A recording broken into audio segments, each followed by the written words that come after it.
Kalau kamu lagi ngerasa diri kamu telat untuk memulai sesuatu, udah ketuaan, udah nggak zamannya lagi, coba kamu pikirin baik-baik, apakah yang ingin kamu lakukan itu benar-benar udah telat dan nggak bisa untuk kamu mulai lagi. Saya termasuk orang yang kasarnya telat. Di umur 31 saya baru bikin channel YouTube pertama saya. Dulu memang sempat bikin YouTube tapi nggak untuk saya seriusin. Dulu saya bikinnya video untuk bikin mobil dan segala macam.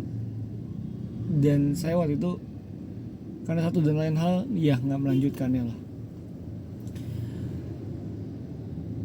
Pertanyaannya, kadang kita tuh suka ngerasa aduh udah telat, aduh udah nggak zamannya, aduh udah nggak cocok waktunya. Mungkin kalau memang industri yang kamu pengen masukin itu industri yang one hit wonder gitu, kayak Milo Kocok tuh yang waktu itu sempat ada, Cappuccino Cincau yang cuma memang booming sebentaran doang. Mungkin emang ya itu udah lewat masanya. Tapi kita bisa lihat apa yang kita mau lakuin ini dalam skala yang everlasting gitu, skala yang produknya tuh yang tahan lama. Kalau kalian produk atau jasanya yang memang selalu orang lain butuhkan gitu.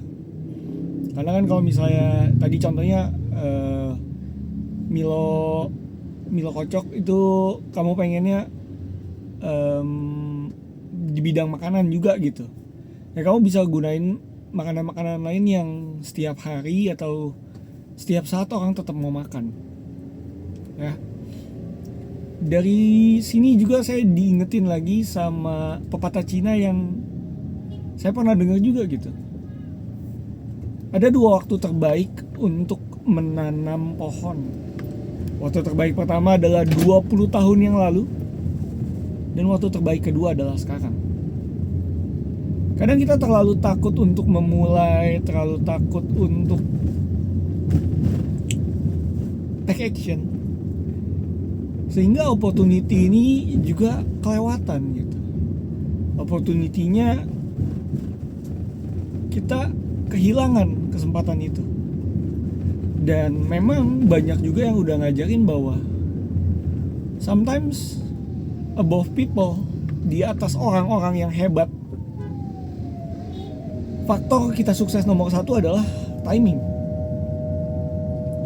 Kalau misalnya kita timingnya nggak tepat, walaupun kita dikasih seorang Superman pun, ya hasilnya juga nggak akan seperti itu gitu, nggak akan bisa berjalan dengan baik.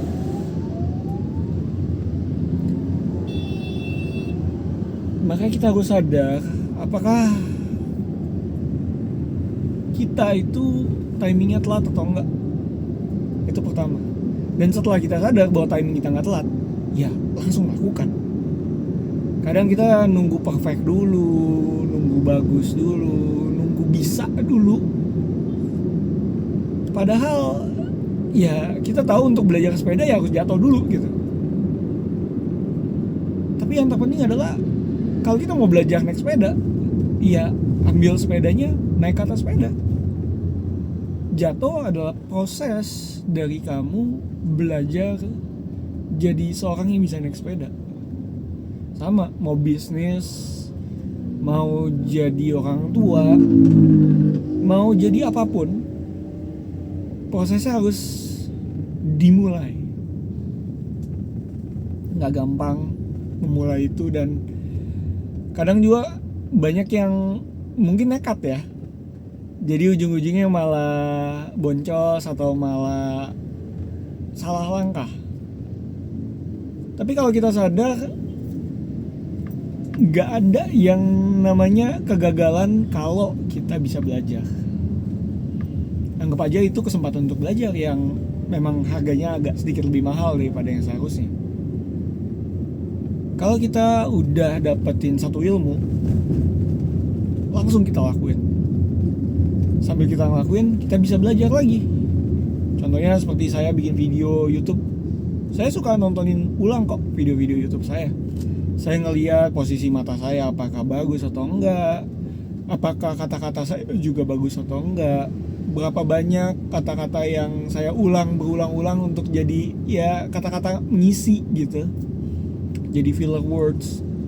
Saya juga masih terus belajar untuk kasih yang terbaik, karena saya percaya di saat waktunya udah tepat, ya semuanya ini akan jadi sesuatu yang berharga. Saya memang awalnya pas bikin channel YouTube tujuannya ya memang untuk anak saya gitu, tapi ya nggak bisa bohong juga, pengen dimonetisasi, pengen juga dapetin uang tambahan dari YouTube, selain juga ya sharing-sharing ilmu, sharing pelajaran yang saya dapetin hari demi hari. Kasarnya kalau kita melakukan sesuatu terus dibayar kan malah makin enak, ya kan? Dan kalau misalnya kita bisa melakukan itu semua, dan kalau kita pengen melakukan itu semua, semuanya harus dimulai. Buat kalian yang masih ragu untuk memulai, masih takut untuk memulai, percayalah, semua orang di dunia ini pasti takut memulai. Ada mungkin yang nggak takut, tapi ya ujung-ujungnya mungkin harus belajar dari kegagalan itu. Yang jadi masalah, kita harus sadar bahwa semua pelajaran pasti dimulai dengan kesalahan. Dulu kecil kita nggak tahu satu itu apa, dua itu apa, tiga itu apa. Boro-boro satu tambah satu, satunya aja kita nggak tahu satu itu apa, konsepnya itu seperti apa. Dan setelah kita melakukan kesalahan-kesalahan, kita belajar dari semuanya itu, maka baru kita bisa sampai keberhasilan itu. Jadi buat yang belum mulai karena takut untuk memulai, ingat, mulai hari ini, karena waktu terbaik adalah hari ini. Kita udah gak bisa mundur lagi ke hari kemarin. Maksimalin hari ini, persiapin dengan baik, dan saya percaya kesuksesan pasti ada di depan mata kita. Tetap percaya sama Tuhan. Dan ya, semoga video ini ngebantu kalian yang belum mau mulai. Mulai sekarang. Sampai ketemu di video selanjutnya. Tuhan Yesus memberkati. Bye.